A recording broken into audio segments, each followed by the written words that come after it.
Bonjour à tous et bienvenue chez Bouleul. Alors, pour aujourd'hui, une petite présentation accompagnée d'explications de notre dernier modèle de frein à patins Bouleul que vous avez devant vous. Voilà. Alors, qu'est-ce qu'il a comme spécificité par rapport aux autres freins du marché? Eh bien, en premier lieu, vous avez son poids. Donc,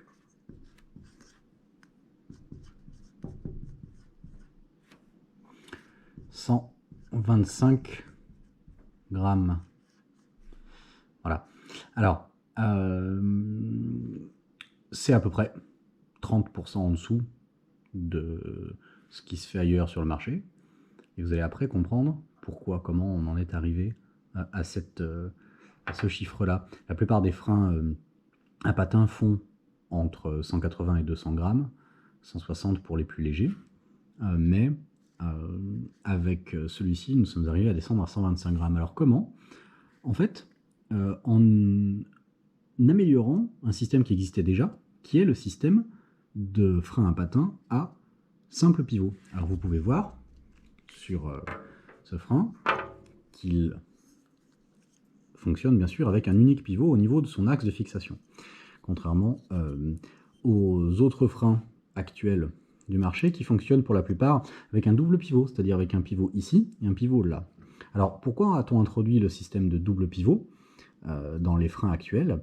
Eh bien, pour éviter d'avoir un frein qui serait libre de rotation autour de son axe de fixation et qui occasionnerait des patins qui viendraient toucher la jante régulièrement et causer du frottement, donc du ralentissement léger du vélo, et bien sûr du bruit indésirable. Avec un système à double pivot, ce qui se passe, c'est que quand vous actionnez le levier, eh bien, les deux patins se rapprochent de la jante de manière complètement synchrone.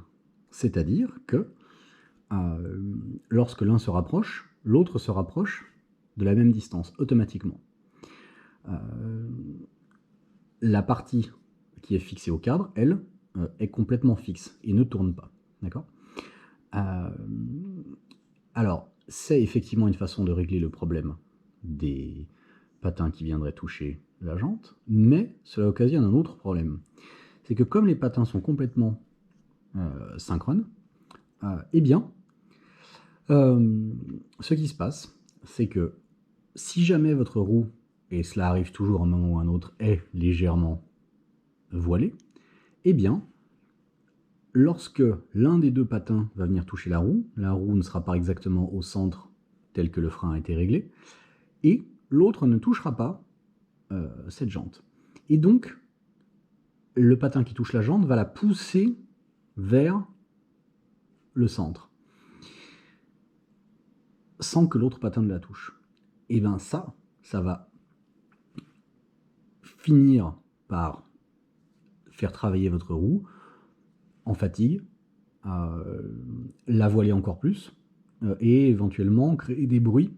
D'accord, quand vous freinez avec un frein à double pivot sur une roue légèrement voilée, vous risquez d'entendre un tac, tac, tac, tac, tac à chaque tour de roue.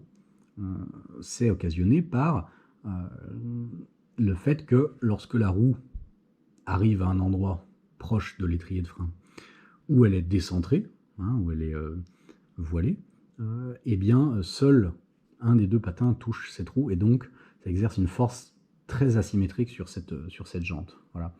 Alors comment a-t-on fait nous? Eh bien, si vous regardez le ressort du frein, qui est par ailleurs assemblé complètement à la main dans nos ateliers de la région Rhône-Alpes, eh bien, vous constatez que ce ressort traverse l'axe de frein, et c'est ça la nouveauté par rapport aux autres freins à simple pivot qui existaient avant les freins à double pivot, c'est que ce ressort se comporte en réalité comme deux ressorts indépendants.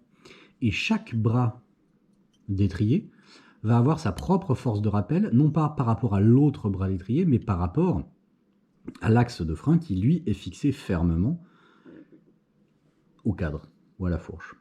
D'accord? Ce qui se passe, c'est que lorsque vous allez comprimer votre frein en freinant, si la roue est légèrement décentrée à cause d'un voilage?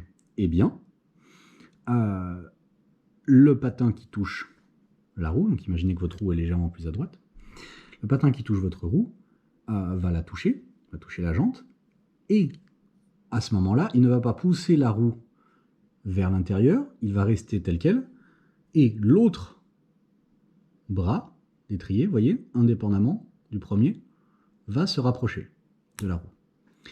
Et donc, vous avez un système d'étrier qui s'adapte, qui épouse la forme de votre jante, d'accord?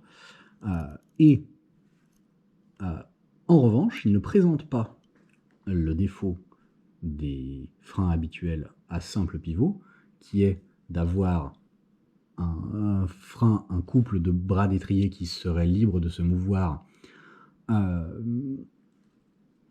autour de son axe et qui occasionnerait des bruits et des frottements, comme je l'ai dit tout à l'heure, tout simplement parce que ce couple de bras d'étrier est solidaire de l'axe de frein fixé à votre cadre grâce à ce ressort qui passe à l'intérieur. Voyez ?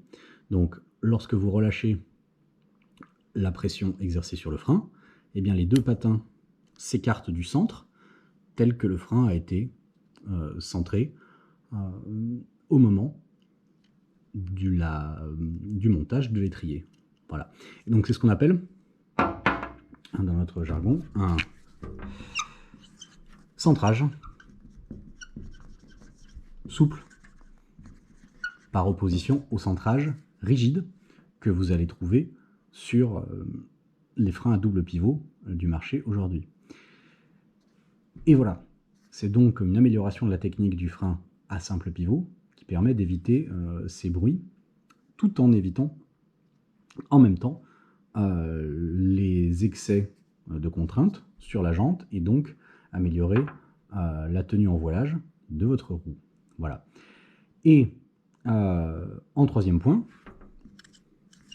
vous avez, bien sûr, comme tous les produits Boulogne,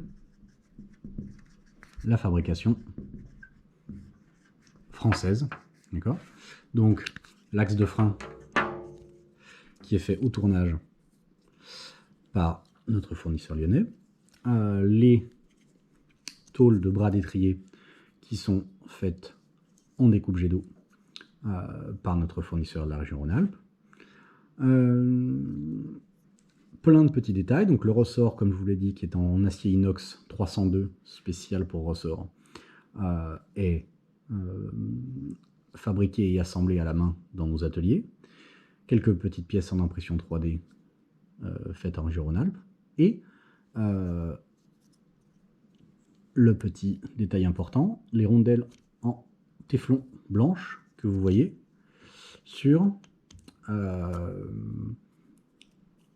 la partie interne entre les bras d'étrier qui permettent un fonctionnement impeccable et sans accroc de l'étrier de frein. Voilà. J'espère que cette présentation vous a intéressé et je vous remercie de votre attention. Je vous dis à très bientôt chez Boulogne. Au revoir.